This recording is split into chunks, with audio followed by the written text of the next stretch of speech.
Earlier this evening, Scott Morrison, the Australian Treasurer, released his first and his election year budget. I'm Khanna from Deloitte, and I'm joined here with my partner, Claudio Cimetta, to give our initial impressions of this year's budget. The budget can best be characterized as being tough on anti-avoidance by multinational corporations, bookended by modest savings on personal income tax and corporate tax rate cuts, and with certain targeted superannuation measures.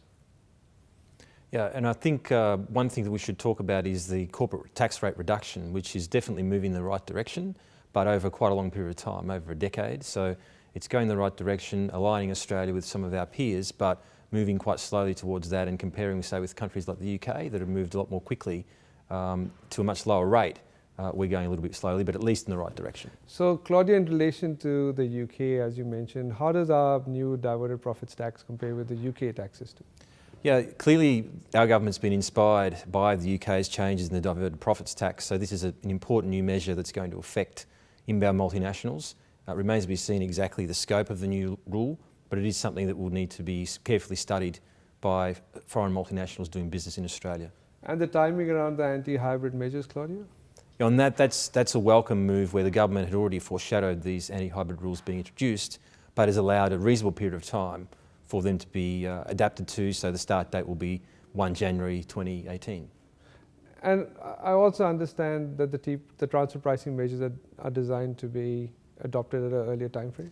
Yeah, that's right. That's another important change that the government has said that we're fully adopting the OECD's recommendations on transfer pricing coming out of the BEPS process, so that will be a significant increase in the Australian government's ability to collect revenue from foreign multinationals doing business in Australia. And all of these measures are supported by the ATO being provided with more funding to enforce these rules strictly in accordance with Australia's current anticipated new laws. There are also a number of changes foreshadowed in relation to the superannuation concessions to make them more targeted for the purpose for which they were intended. And the rules deal with by capping the amount of non-concessional contributions, capping the amount of concessional contributions, and putting a cap on the amount of assets that can be held in a superannuation account and still being entitled to a 0% rate of tax. One of my main takeaways of today's announcements is that on the day the Reserve Bank of Australia reduced its interest rates to the lowest ever in history, the rumoured changes to the thin capitalisation rules, which would have further limited Australian companies' ability to borrow, did not eventuate. Claudia, what was your main takeaway?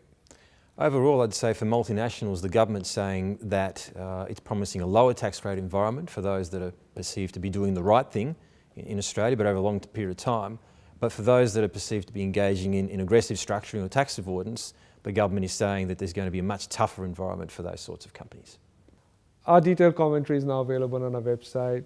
Thank you for listening.